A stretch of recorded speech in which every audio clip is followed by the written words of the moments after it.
Joshua chapter 1. Moses, the Lord's servant, was dead. So the Lord spoke to Joshua, son of Nun, who had been the assistant of Moses. The Lord said, My servant Moses is dead. Now you must lead Israel across the Jordan River into the land I am giving to all of you. Wherever you go, I'll give you that land, as I promised Moses. It will reach from the southern desert to the Lebanon mountains in the north, and to the northeast as far as the great Euphrates River. It will include the land of the Hittites and the land from here at the Jordan River to the Mediterranean Sea on the west. Joshua, I will always be with you and help you as I helped Moses, and no one will ever be able to defeat you. Long ago I promised the ancestors of Israel that I would give this land to their descendants. So be strong and brave. Be careful to do everything my servant Moses taught you. Never stop reading the book of the law he gave you. Day and night you must think about what it says. If you obey it completely, you and Israel will be able to take this land. I've commanded you to be strong and brave. Don't ever be afraid or discouraged. I am the Lord your God, and I will be there to help you wherever you go. Joshua ordered the tribal leaders to go through the camp and tell everyone, In a few days we will cross the Jordan River to take the land that the Lord our God is giving us. So fix as much food as you'll need for the march into the land. Joshua told the men of the tribes of Reuben, Gad, and East Manasseh. The Lord's servant Moses said that the Lord our God has given you land here on the east side of the Jordan River, where you could live in peace. Your wives and children and your animals can stay here in the land Moses gave you. But all of you that can serve in our army must pick up your weapons and lead the men of the other tribes across the Jordan River. They are your relatives, so you must help them conquer the land that the Lord is giving them. The Lord will give peace to them as he has given peace to you, and then you can come back and settle here in the land that Moses promised you. The men answered, We'll cross the Jordan River and help our relatives. We'll fight anywhere you send us. If the Lord our God will help you as he helped Moses, and if you're strong and brave, we will obey you as we obeyed Moses. We'll even put to death anyone who rebels against you or refuses to obey you. Joshua chapter 2. Joshua chose 2 men as spies and sent them from their camp at Acacia with these instructions. Go across the river and find out as much as you can about the whole region, especially about the town of Jericho. The 2 spies left the Israelite camp at Acacia and went to Jericho, where they decided to spend the night at the house of a prostitute named Rahab. But someone found out about them and told the king of Jericho, Some Israelite men came here tonight, and they are spies. So the king sent soldiers to Rahab's house to arrest the spies. Meanwhile, Rahab had taken the men up to the flat roof of her house and had hidden them under some piles of flax plants that she had put there to dry. The soldiers came to her door and demanded, Let us have the men who are staying at your house. They are spies. She answered, Some men did come to my house, but I didn't know where they had come from. They left about sunset, just before it was time to close the town gate. I don't know where they were going, but if you hurry, maybe you can catch them. The guards at the town gate let the soldiers leave Jericho, but they closed the gate again as soon as the soldiers went through. Then the soldiers headed toward the Jordan River to look for the spies at the place where people cross the river. Rahab went back up to her roof. The spies were still awake, so she told them, I know that the Lord has given Israel this land. Everyone shakes with fear because of you. We heard how the Lord dried up the Red Sea so you could leave Egypt. And we heard how you destroyed Sihon and Og, those 2 Amorite kings east of the Jordan River. We know that the Lord your God rules heaven and earth, and we've lost our courage and our will to fight. Please promise me in the Lord's name that you will be as kind to my family as I have been to you. Do something to show that you won't let your people kill my father and mother and my brothers and sisters and their families. Rahab, The spies answered, if you keep quiet about what we're doing, we promise to be kind to you when the Lord gives us this land. We pray that the Lord will kill us if we don't keep our promise. Rahab's house was built into the town wall, and one of the windows in her house faced outside the wall. She gave the spies a rope, showed them the window, and said, Use this rope to let yourselves down to the ground outside the wall. Then hide in the hills. The men who are looking for you won't be able to find you there. They'll give up and come back after a few days, and you can be on your way. The spies said, You made us promise to let you and your family live. We will keep our promise, but you can't tell anyone why we were here. You must tie this red rope on your window when we attack. And your father and mother, your brothers, and everyone else in your family must be here with you. We'll take the blame if anyone who stays in this house gets hurt. But anyone who leaves your house will be killed, and it won't be our fault.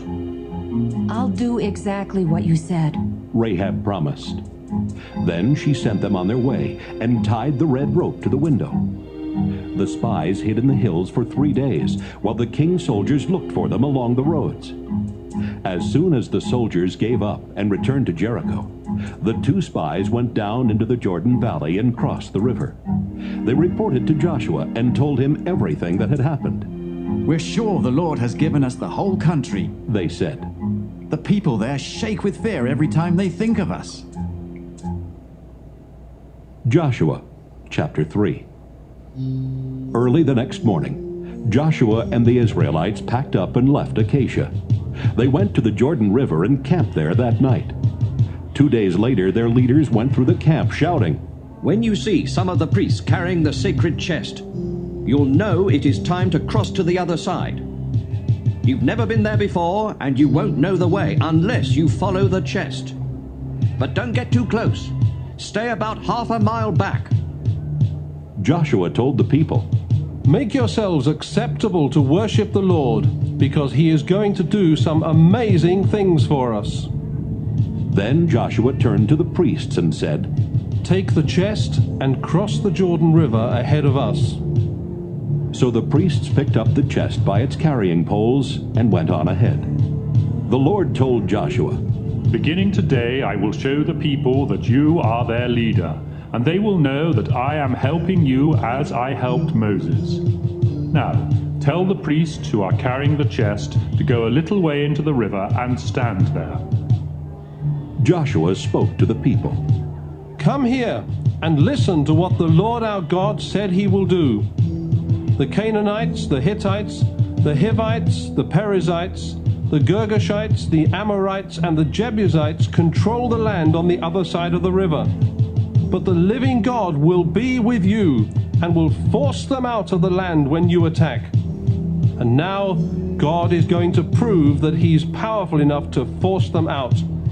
Just watch the sacred chest that belongs to the Lord, the ruler of the whole earth. As soon as the priests carrying the chest step into the Jordan, the water will stop flowing and pile up as if someone had built a dam across the river. The Lord also said that each of the 12 tribes should choose one man to represent it. The Israelites packed up and left camp.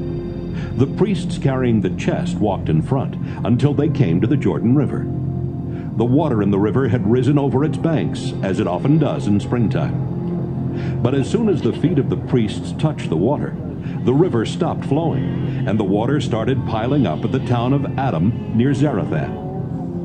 No water flowed toward the Dead Sea, and the priests stood in the middle of the dry riverbed near Jericho while everyone else crossed over. Joshua chapter 4. After Israel had crossed the Jordan, the Lord said to Joshua, Tell one man from each of the 12 tribes to pick up a large rock from where the priests are standing. Then have the men set up those rocks as a monument at the place where you camp tonight. Joshua chose 12 men. He called them together and told them, Go to the middle of the riverbed where the sacred chest is and pick up a large rock. Carry it on your shoulder to our camp. There are 12 of you, so there will be one rock for each tribe. Someday your children will ask, why are these rocks here?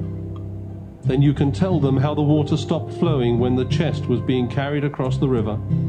These rocks will always remind our people of what happened here today. The men followed the instructions that the Lord had given Joshua. They picked up 12 rocks, one for each tribe, and carried them to the camp where they put them down. Joshua had some other men set up a monument next to the place where the priests were standing. This monument was also made of 12 large rocks, and it is still there in the middle of the river. The army got ready for battle and crossed the Jordan. They marched quickly past the sacred chest and into the desert near Jericho.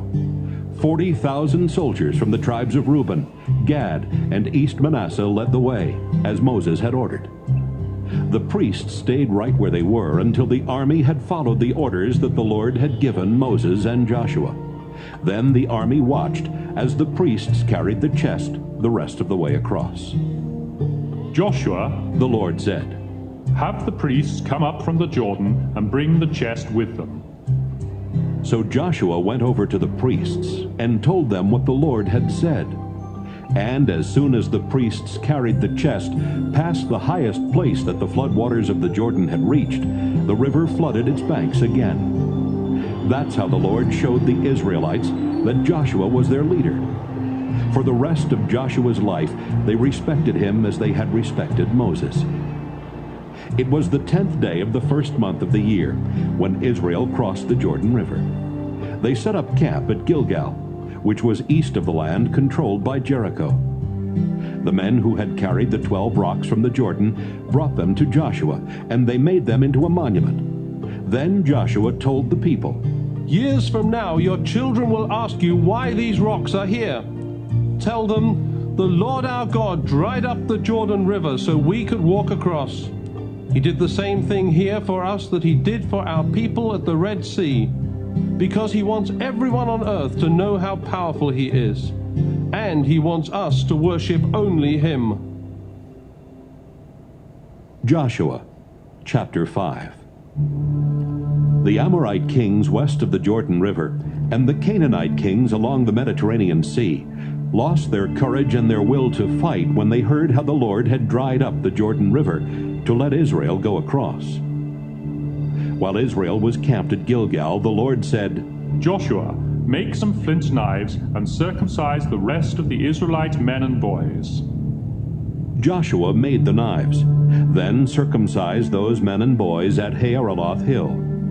This had to be done because none of Israel's baby boys had been circumcised during the 40 years that Israel had wandered through the desert after leaving Egypt. And why had they wandered for 40 years? It was because right after they left Egypt, the men in the army had disobeyed the Lord. And the Lord had said, None of you men will ever live to see the land that I promised Israel. It is a land rich with milk and honey, and someday your children will live there, but not before you die here in the desert. Everyone who had been circumcised needed time to heal, and they stayed in camp. The Lord told Joshua, It was a disgrace for my people to be slaves in Egypt, but now I have taken away that disgrace.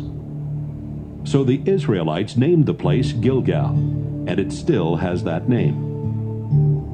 Israel continued to camp at Gilgal in the desert near Jericho, and on the 14th day of the same month, they celebrated Passover. The next day, God stopped sending the Israelites manna to eat each morning, and they started eating food grown in the land of Canaan. They ate roasted grain and thin bread made of the barley they had gathered from nearby fields.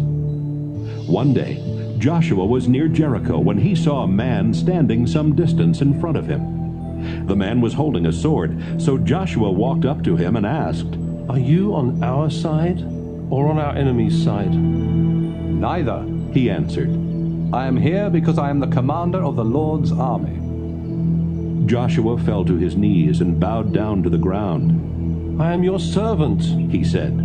Tell me what to do. Take off your sandals. The commander answered. This is a holy place. So Joshua took off his sandals.